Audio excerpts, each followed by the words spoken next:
I wanted to make this video because I think it's important about for Michaela and for whoever it is that I really feel like I've really lost hope and any idea that any of this is supposed to be any justice, any recovery, any surprise that life is just more beautiful and precious than the horrible spitting and treatment and disgusting behavior that these people have done to me, including doing sexual acts in front of me that are so far beyond disgusting. The police department is directly responsible, allowing it and participating and influencing people to do it to me because they know that I'm terrified, because they basically, if you don't do what I tell you to do, I'm going to throw you in jail or I'm going to throw you in a mental hospital because I'm a police officer.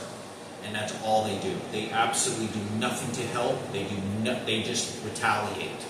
And they're taking the sides of these transgenders and gays because that's all that's in the police department. So they keep making me pass gas. So I think it's important for me to talk about everything that's kind of going on in my life, because I forgot what I was going to talk about. This is why it pisses me off, because I know they're shooting electronic devices at me. They make me pass gas, and it's like they control my intestines so fucking much. Oh, I wanted the video was wanting to make about Michaela and my life. Okay, so I talked about this many years ago, several years ago, and I drew pictures of it. I saw my mother's identical twin at my apartment complex many years ago, and I remember thinking to myself, I was very shocked and almost kind of nervous because I didn't know who this was. But my mother's identical twin was going into an apartment and it was parked right around several corners around my apartment complex, because I used to live at Green Tree Apartments in Carrollton, Texas on MacArthur. And I lived there for about 3.5 years. So when I was living there, I'd always drive this certain route. I get to my apartment, and one day after about, I don't know if it was after my transplant, and I could have been after my transplant. Yeah, I think it was. I think it was. It could have been also before. But I was driving one day and I saw my mother's Ford Focus that she had at the time, blue Ford Focus, and I was driving by and I saw my mother's twin. I'm almost 100% it was her. And I literally was coming out of to my apartment, and I don't know if this person was timing me. I had just gotten off work, and I just thought I was in shock because I was like, what's my mother's car doing there? I was like, what the hell is going on? I didn't knock on the door. I just left it alone. I was like, maybe it wasn't. I didn't know that all this spine was going on. So anyway, and this happened more than once. And I didn't see the car parked there too many other times. And I used to drive by there all the time. And I don't know why that car was parked there. But I want to say this very, very seriously, Michaela. This is what kind of terrorizes me about this. You don't understand that somebody has already told me, basically shown me, that they were going to come after you. And they're going to send. They know how to do it. They know how to do it. Doesn't matter how well the group of people you have around you, which can be very benefiting and helping. But when you have too many people and people that are spying and are obsessed to retaliate, you're not going to be. They're obsessed. You're not going to be able to stop them, especially if the police department is involved,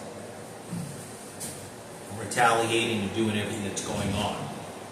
So I say this because there was a guy that I talked about that I lived with when I was 35 years old, and this is whenever Lindsay Wessinger I talked to over the phone for the first time. But before I get into what happened to me about that apartment that I lived in for 3.5 years, I was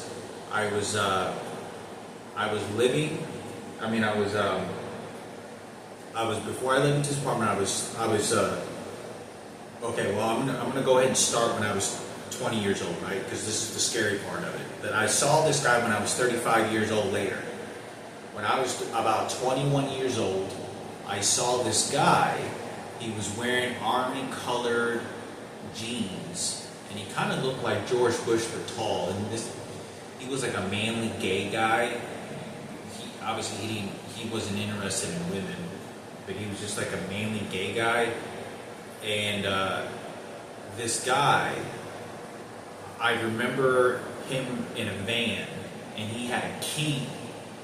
And I remember this guy, I don't know how, I believe that they were using these electronic devices. In fact, I'm almost positive they were using them when I lived at that apartment. Like, positive. But I don't know, they weren't using them very intensely. They weren't. But I remember walking out of my apartment, and I went to go to my car to go run an errand, and I saw this guy, and he was in a van, outside of his van, and he was staying by his car, and he was just waiting for someone. There's nobody in this area. Nobody should be in this area because the apartments are very secluded. Anybody that parks in that area is strictly for whoever lives in this apartment, because I live in the very back corner of the apartment complex. And so this guy, never seen him before. I knew that he must be a visitor from one of these other people. But he was very focused on me. And he had a key, and I remember him doing this. And looked over at me like aggressively and goes like this. And then he got in his car right away, like he was a police officer, like he was in charge, like getting in his car, like sort of like he was in charge. Got up and drive away. And this is like me just literally walking up, and I kind of froze there for a second. I make direct eye contact with him, like, I don't know who this, why are you staring at me? Like, I don't know I've never seen this guy or recall seeing this person. But when somebody who you never met is obsessed and spying on you, they'll come around you, and you'll never know. You'll be in a crowd of people, at a Albertsons, at a Walmart, and they'll come by and they'll spy on you. You don't even know who they are, but they're obsessed with you. They know more about your life than you think. You don't know anything about them. And this is what this guy was doing. Never seen him before. I thought, because I was very suspicious in my early 20s, because I didn't want cause any trouble, and I didn't want any trouble being placed around me. I was very secluded. So I literally, I think it was like 3 weeks later, all of a sudden, I was in my apartment, and I decided to go outside for a second. And I'm not kidding you, this is like 3 weeks later. As soon as I open my door, this guy is like hiding behind the fucking corner. He's hiding behind like the wall, like as I'm going through my apartment complex where I live. If you look to just see where I live, he comes out of the other side of the wall on the walkway to walk right in front of my apartment complex out of fucking nowhere. And he's walking, like marching very fast, very aggressive and fast, like he wants to intimidate his size toward me. I can tell by it. And he literally did not look like he was doing anything. He was just there to walk by me and stare at me. And he didn't make eye contact. He sort of just looked, and he just kind of looked very quickly and just kept on looking straight and walking ahead. And I looked at this guy, and I thought to myself, like, because I opened the door, and I'm like, I kind of opened the door, like closing it, and I'm like closing the door behind me. I was like, what the fuck is this guy just, like he was spying on me. Like this guy almost knew that I was walking out of my door, and he walks out in front of my door to like intimidate, like to show authority. I don't know who this guy is. He gets in this van that I seen, and it's very suspicious because his van didn't look like it had like any it didn't look like it looked like, I think it was an all-white van, but it did not have any logos. It didn't have any company, but it looked like a work van. Like if somebody was going to kidnap you or kill you or get away with a crime, that's probably a van that you want to drive. And this is what this guy was doing. And so I don't say anything, and I'm walking very slow, and I just like I let him walk. Like, what the fuck is going on? I'm thinking about this. Anyway, I'm walking. He gets in his car very quickly and then drives off. But he doesn't look like he's scared. He seems very in tune with me, like he's obsessed. Like there's something that this guy wants to do, change. He's spying on me. This is what this individual is doing. I don't know what the fuck is going on. I've never met this guy. This is, have you ever seen like one of those crazy stalker people that like this guy had electronic devices in his apartment. I'll talk about this in a second. But he seemed like he was a cooped up, like fucking thinks he's some sort of American Army veteran, military civilian that is supposed to attack innocent people for ruining his country. Like, I don't know who this fucking guy is. Now, I end up letting him leave, and I walk very slowly, like, what the fuck is going on? Like, just let this guy leave. That's all I'm thinking. You know, just pace things and just see what the fuck is going on. Why is this guy interested? I know this guy's stalking me. This is very suspicious. And I never saw the guy again that I can recall. I never saw the guy again. And I might have seen this guy one other time, and he may have been talking to someone, but I don't know. I don't remember. That's very vague to me. But this guy, without a doubt, was very in tune. He should not have been parked in an area where he knows who I am and where I'm going. This guy, without a doubt, was waiting for me.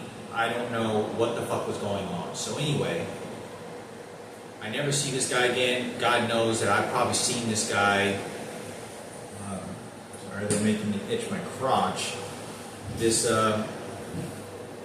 God knows I've probably seen this guy. This guy's been stalking me. I want to say I think I've seen this guy at a grocery store before. And I'm in my early 20s. I'm 22 years old. I'm 23 years old. Okay, I'm not joking about what this guy's doing. I'm about 22 to 23 years old. This is like before my transplant and after, around that time. And so I end up, you know, I'm going to say I think I've seen this guy before at a grocery store. He was stalking me. I'm not joking. And this guy was staring at me like he thought he was my dad, and he thought he was my personal authority slave. This guy, I don't know where he came from, where he did, who told him. I don't know where this guy, but this guy was like wearing military boots. He wasn't in the military, to my understanding, and he was about 45 years old to 47, I'm going to say. And at the time he looked like he was about 40 years old when I saw him. So anyway, I never saw this guy, but I'm almost positive I've seen him at a store and he was stalking me. Like, I don't know who this guy is. He shows up like he's following me. Like there's a tracking device on my fucking car. You gotta understand that when somebody engages like that, I don't know who you are. It's not necessarily that I'm mad or try to express I'm mad, because I don't ever express anger. It's just I don't know what you're talking about, because I'm very careful usually with everything I try to do. So years go by. I don't know if it was him or not, but I want to say it was. But anyway, I'm 35 years old. I'm 34 years old. I get back from Alaska. I'm looking for places to live on Craigslist in Carrollton, Texas.